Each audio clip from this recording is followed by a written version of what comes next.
Hello, my name is Tim, and there's a chance you may have seen me from my YouTube channel, Some Fairlife Milk. I've created many different style cities on the Xbox version of City Skylines. Today I'm collaborating with Paradox Interactive to bring you a new series of tutorials dedicated to both vanilla and console players.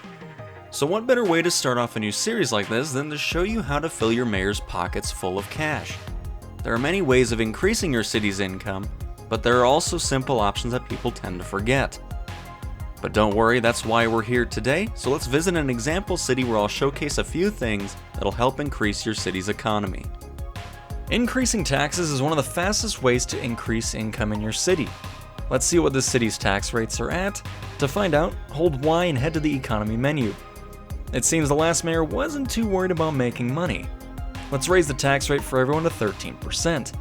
You might be asking, why specifically 13%? It's because it's as high as you'll be able to go before your citizens start to second guess if they should live in your city. So staying above 13% for long, you'll notice you won't have many people to be a mayor for any longer. Industrial placement is a very important factor for your city as well, because if it's placed incorrectly, traffic can become a problem and your economy can suffer because of it. And as you can tell, a 2,000 population town is already having major traffic problems and bottlenecking because of the placement of the industrial. So let's find a place to move this.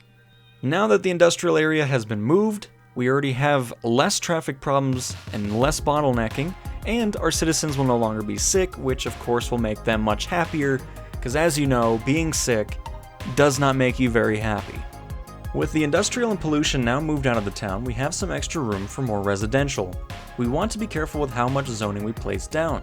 If we place too much residential too fast, we're going to set ourselves up for a massive death wave. To avoid that from happening, we need to just slowly place new houses over time. If we do that, we'll never have to run into an economic slump.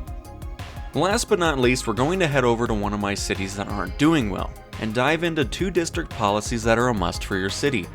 Districts have been placed all throughout the city already, so it'll be easier for us to just make an overall policy change by holding Y and going left to the Policies tab.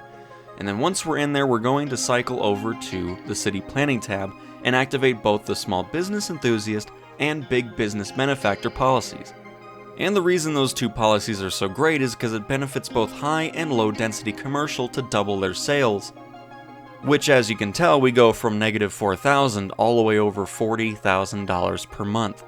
And now that policies are in effect and residential is slowly building up, you'll start to notice that your citizens are going to be happier and your mayor's pockets are going to be filled with even more cash than you could have ever imagined.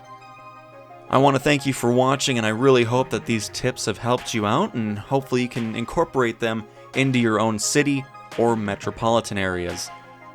So with that being said, be sure to subscribe to the channel if you want to see more vanilla and console content coming soon. You won't want to miss it.